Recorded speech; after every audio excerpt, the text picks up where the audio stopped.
did almost 4 times. I want you to convert it per month. I have the Shivaji. When I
my cows are very comfortable.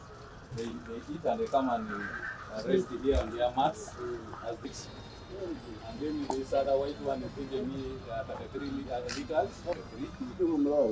Yes, I decided to become a Moralo. So now I have to. So here I'm doing AI. I'm doing it in artificial insemination. And my cows, the highest is giving me. I'm doing artificial insemination. My cow, the highest is giving me 36 liters, and the lowest is giving me 20. Yes. So how many liters are you selling per day? I'm selling 300 as per today, 319. 319 because. Manifesto of '96, we made this clear: extensive agriculture and intensive agriculture. Now, intensive agriculture was so happens also to be in the hands of people who are not well informed. Because me, I'm a big farmer. I'm a big cattle rancher. Even Anita Mong now is a big cattle rancher. She came and learned from me. So when she came back here, I found she had become an Abaran. But on a large scale, which means you need, because if you are doing the free range, just cows grazing themselves, to get 1,000 cows, you need 3.5 square miles. So how many people have 3.5 square miles? So that's why we said, let's have 2 types of agriculture. The extensive, we put 4 acres model. But when Nyakana had the message, he no longer had the 4 acres. He had only 1 acre. So he decided to start with 1 acre on the issue of chicken like these ones here, and also dairy cows. And he's doing very well. Now you have seen here, and others. In the cattle corridor, people changed. Cattle corridor. People changed. The whole, the success is like 80%. All those emeralds, the ones you know. If you see now they are so fat, big stomachs, well, because they're in cars like Ijara here. They've got cars like this one here. If you go to a wedding, you think you are, the whole hill is covered with vehicles because they listened. Those are the ones I started with in the 1960s. Then the people in Masaka, somehow, with coffee, they have done something. Then Bunduwijo.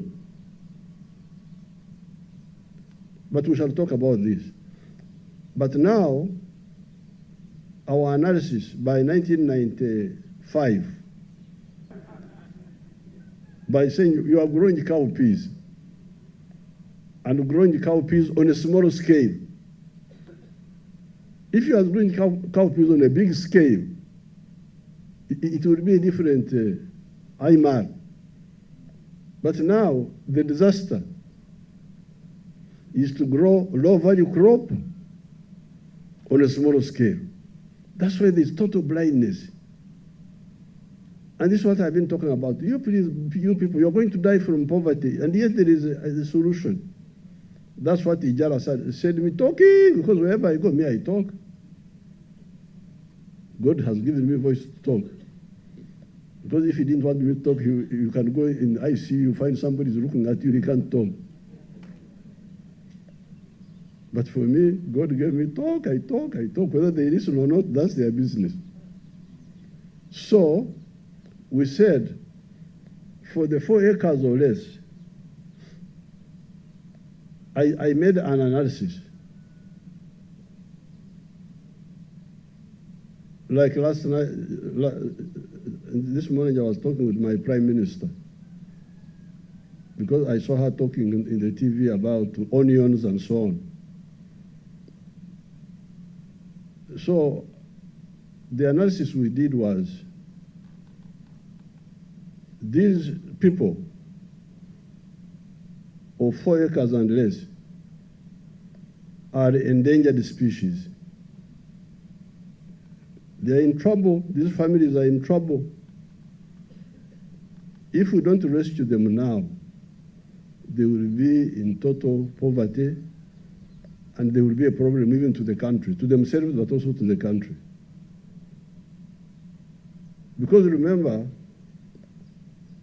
like Ijala with 2 acres is like one-eyed person.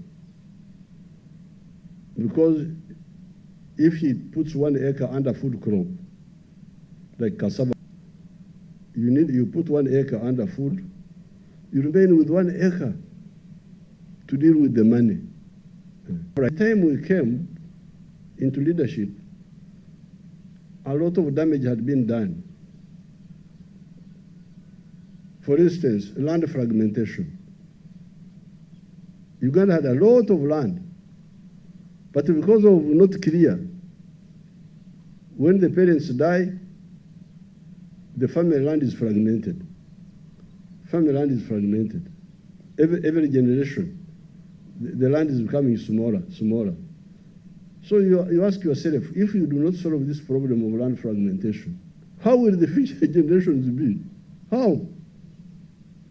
You find people are just there, this one is saying this one. But you are leading these people to catastrophe.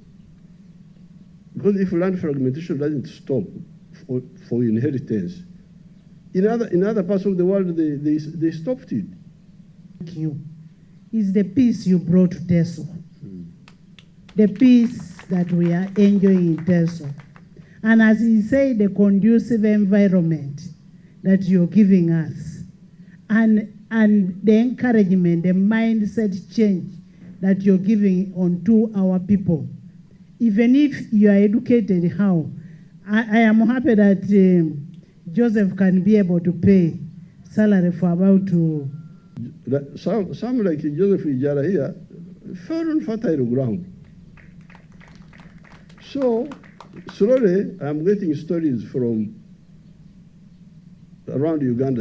I've been talking about Nyakana on the other side, in Fort Portal. That man was a district councillor in that district there, with his wife. They were councillors, I think, both of them. They had nothing. But they had me talking, and they said, for us, we no longer have 4 acres. Because in the manifesto of 1996,